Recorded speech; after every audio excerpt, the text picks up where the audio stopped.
Pour le moment, on va revenir vers notre page principale, Main Activity.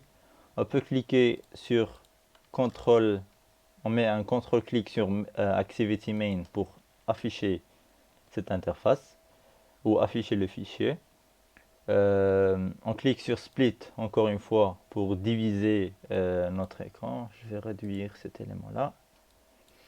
Et à l'intérieur, on va copier le code qui va afficher la liste des to-dos comme, comme ça. Donc c'est l'interface qu'on veut faire pour le moment. Donc retour vers notre code. On va copier les éléments un par un afin de vous montrer l'impact de chacune des lignes. Donc on va coller l'arrière-plan. L'arrière-plan change le tout de cet élément. On va garder le constraint layout. Ensuite, on va créer un linear layout qui va se positionner en haut. Et je vais juste faire une petite modification du texte. Your to-do list is waiting for you. Et je vais mettre juste une variable n'importe. Donc on a notre barre en haut. Et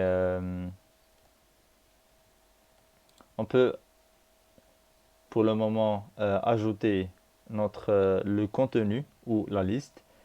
Donc pour ce faire, on va copier l'autre partie, l'autre linear layout. Ce linear layout contient notre liste. Donc vous pouvez voir item 0, item 1. Donc ici, on va afficher les éléments ou les to-dos. Et enfin, on va ajouter un autre linear ou bien un bouton qui va apparaître ici à droite, en bas. C'est ce bouton-là, ce bouton plus. Donc on peut le mettre ici. Et voilà, il apparaît un petit peu en bas. Je vais mettre New To Do juste pour la description. On peut relancer notre application. Donc je réinitialise l'écran. Je lance. Voilà, ça s'installe. Et voici notre application pour le moment. La liste est vide parce que normalement on n'a rien ajouté dans la liste. Mais l'interface est exactement la même que celle-là. Pour cet élément qui s'affiche là, on va devoir l'ajouter plus tard en se basant sur le contenu de la liste. Donc on revient à notre application et on va devoir pour le moment avoir le contenu de, de notre base de données, le lire et le mettre dans une variable. Pour ce faire, je vais aller à mainactivity.java. Si vous ne l'avez pas ouvert, vous pouvez aller sur projet, Java, le premier dossier et main activity. On va ajouter des variables de classe, mais on aura besoin des éléments qui vont agir comme un adaptateur, qui vont adapter le contenu de notre tâche et l'afficher dans une carte, dans une petite carte, comme vous pouvez voir ici. Je vais ajouter un exemple. Donc cette carte représente une seule tâche. Donc on va devoir programmer une seule et on va l'appliquer pour le reste des tâches qu'on va ajouter si il y en a plusieurs. Donc pour ce faire, on va créer des adaptateurs. Donc ici, on refait la même chose. Créer Java class adapters.list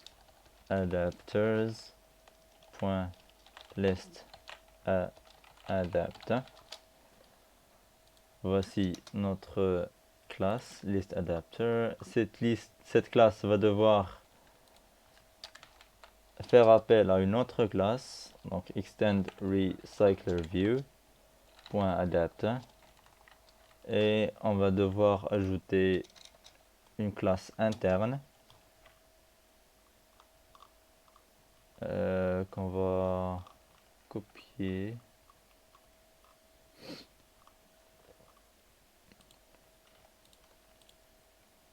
Ici. Donc je vais la mettre ici. Donc et ensuite à l'intérieur de cet élément on va mettre list adapt point viewHolder. Ça va donner des erreurs parce qu'on doit devoir on va devoir implémenter des méthodes, donc on va les implémenter ici. La même chose pour le viewHolder, on va devoir ajouter un constructeur, donc c'est bon. Ensuite il faut ajouter des variables de classe pour le list adapter, vu qu'on aura besoin des to-dos, donc une liste qu'on va adapter à cet affichage, et on va utiliser une interface que j'ai appelée ici to-do listener. Voilà. Les variables qu'on a mis ici comme des variables finaux, on va devoir les créer un constructeur qui va générer ou bien initialiser ces valeurs. Donc voici notre constructeur. Avant de continuer le développement de notre adaptateur, il faut créer cet élément-là. Donc on revient vers Layout, donc on va sur Layout, clic droit, Layout Resource File. On va le nommer To-Do Empty Item pour un élément vide. On va recliquer sur Split et copier le contenu ici. Et vous pouvez voir la carte qui représente une liste vide. Je vais supprimer ces éléments-là. Voilà. Donc cet élément-là, c'est exactement celui qu'on a codé ici. Je vais mettre, changer le texte. Your to-do list is empty. Et on peut repasser et refaire la même chose pour un élément qui est plein, comme celui-là. Donc on va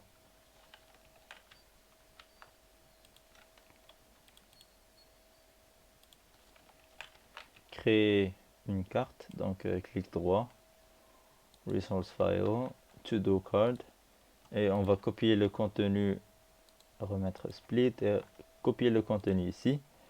Le contenu, il contient tous les boutons et quelques-uns ont une visibilité gone, ce qui signifie qu'ils ne seront pas visibles en premier lieu jusqu'à ce qu'on clique sur des éléments et on va afficher le contenu. Donc on a ce bouton là qui est ici et un text view qui va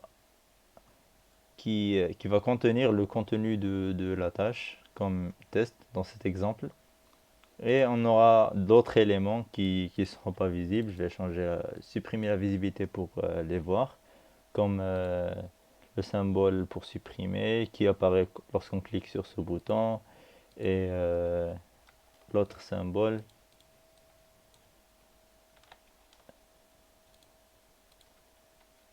Ceci, c'est un texte qui apparaît lorsqu'on clique sur la carte, qui affiche le temps. Donc il est codé dans ce tag là.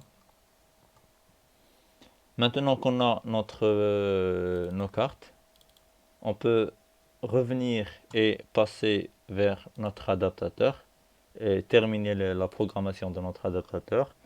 Donc à l'intérieur de cette onCreate, on va coller le code qui va faire appel à notre carte. Je vais revenir ici, le R, je vais devoir l'importer, donc je mets la souris.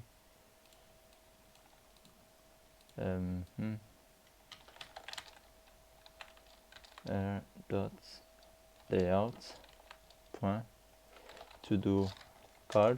Donc ça va prendre la carte qu'on a créée et ça va appliquer dessus tous les éléments qu'on va coder dans le viewHolder. On va voir plus tard. Donc une fois on termine notre onCreate, on peut passer à viewHolder. Le viewHolder va nous permettre d'initialiser toutes les variables qui seront en relation avec la carte, comme les boutons qu'on va devoir afficher ou cacher en se basant sur l'action de l'utilisateur, le contenu des éléments. Donc on va initialiser les éléments dont le contenu va devoir changer. Pour ce faire, dans cette classe, pardon, dans cette classe, on va mettre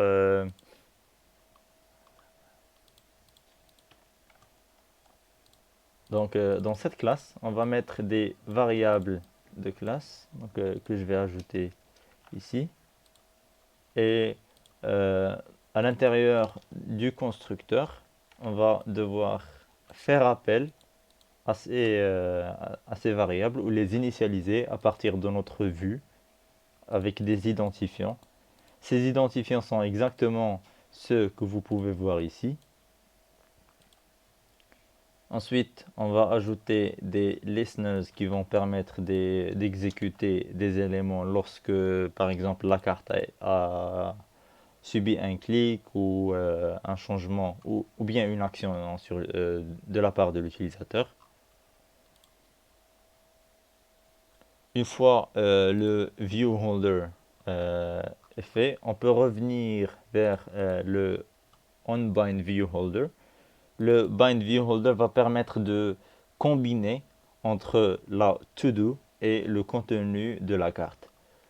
Donc, on peut copier cette ligne. Cette ligne va permettre de prendre la to-do à partir de la liste en se basant sur la position qu'on a ici et appliquer toutes les fonctions et toutes les méthodes qui seront générées afin de remplir le contenu comme le texte, afficher des éléments et ajouter des listeners qui vont permettre d'exécuter un élément lorsque un bouton ou la carte a été cliquée.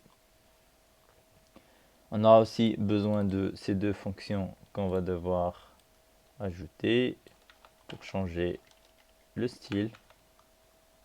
On va les mettre ici. Juste après la fonction onBindViewHolder. On va aller vers la fonction générer getItemCount. Normalement, cette fonction retourne 0 par défaut, mais on va devoir la changer parce que on va devoir afficher la taille de la liste qu'on a initialisée en haut dans le constructeur. Donc au lieu de return 0, on va mettre return todolist.size. Donc notre adaptateur est terminé. On peut revenir vers main activity et importer les classes, importer todo et importer le list adapt à partir de com.dxcolors.mytodo.adapters.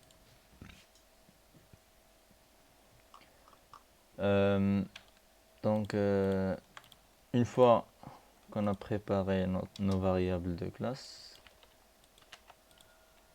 on va devoir créer des méthodes qui vont nous permettre d'initialiser ces variables de classe et de faire ou d'ajouter des listeners sur ces cartes afin de faire ou d'exécuter des méthodes lorsque l'utilisateur interagit avec l'interface. Par exemple, le clic sur cette carte, le clic sur ce bouton ou même sur ce bouton-là pour ajouter des éléments.